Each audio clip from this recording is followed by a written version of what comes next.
Welcome to another episode of 10-Minute Land Surveyor. I'm Dave Woolley.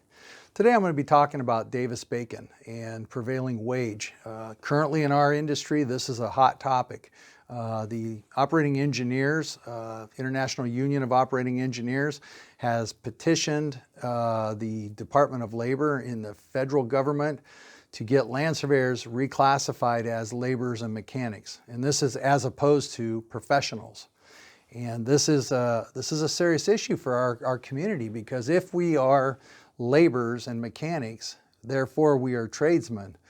Therefore, there's arguably we would not qualify for qualification-based selection and not be viewed as professionals as engineers and architects rather than tradesmen. Tradesmen get their work by lowest responsible bid, and we all know how those corners get cut. Professionals are able to weigh in, exercise judgment, and offer professional services.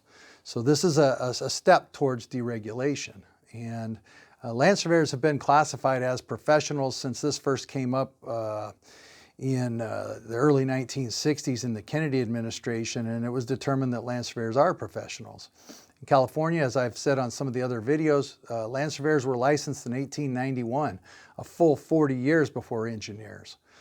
Land surveying work, as any land surveyor will tell you, is professional work. It's not trade work. As a matter of fact, most of us, very few of us, make our living in construction. The writing's on the wall for the construction surveyor. There's no future.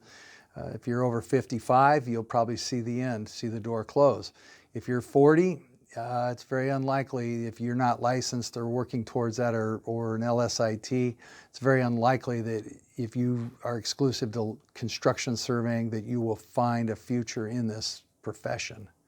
So back to how did we figure, why is this? Or why would they have an interest in deregulating us or making us laborers as opposed to professionals? Well, it has to do with money, and it has to do with contracts. Everybody knows that we have a infrastructure bill in play right now, and there's literally $1 trillion or $1.5 trillion coming down through the federal government into the states to do projects, infrastructure projects. In California, when that federal money gets washed through California money, it's automatically prevailing wage in almost every instance is going to trigger prevailing wage, and whether we're professionals or whether we're tradesmen. However, the exception to that rule is federal enclaves. So if we're working on Camp Pendleton, for instance, or any federal enclave where it's exclusively federal money, well then that money would not trigger prevailing wage. That means that the union wouldn't have a leg up on any other person hoping to do that work. Well, let's talk about that. We all know that contractors are self-performing construction. There's very little future in it. That's the writing's on the wall there. However, how much land surveying work is going to be done on a federal enclave? After the BRAC period, there's very little surveying done and very little construction done. And even if there was a lot of construction done on a federal project, land surveying is a very small number, and it would be less than a few hundred, potentially maximum amount of signatory laborers on these jobs, surveyors. And so basically you're going to cut the legs out of the profession and basically wipe out and work towards deregulating the profession for a handful of jobs on a federal enclave. And frankly, I don't think that's right. I think that the work in California the union will get theirs, and I think that to cut us out of the professional status to get that work is wrong. So how are they doing that? Well, let's just look at the screen here, and I'll show you how that works. This was the letter written in 2011, and this is from Local 12, and you come down here and you'll see, if I go up here, you see Local 12 right here. And so there they are. And they wrote this letter, and they talk about their position, and this letter is readily available. And they talk about laborers and mechanics going back to 1931, and I'll talk about the history of that. How does Local 12 say it's awesome and we all need to be laborers and mechanics? Well, I'll scroll through here and you can see their letter, educational requirements. They really play down that land surveyors, they kind of make it seem like, GEDs are sufficient. And then you go down through here and they make a separation. It says the jobs of an office surveyor and a field surveyor are not the same. Well, every surveyor I know knows that there's a field surveying and office surveying, but those aren't exclusive jobs. Those aren't field only. The only place that I actually know where there's field only staff is in the union, which represents, again, probably less than 10%, less than 5% of the land surveying community in California. They're a small number. And so we don't recognize, there is no distinguishing, there is no field surveyor. The law recognizes land surveyors as licensees. So you go through and you read through here, and they say basically that their members here are donkeys. They say that their union staff have no judgment or no discretion, and that they're basically mindless mules wandering around liable to hurt themselves. And that's never been my experience. Field surveyors have a tremendous amount of discretion, a tremendous amount of judgment when they're in the field.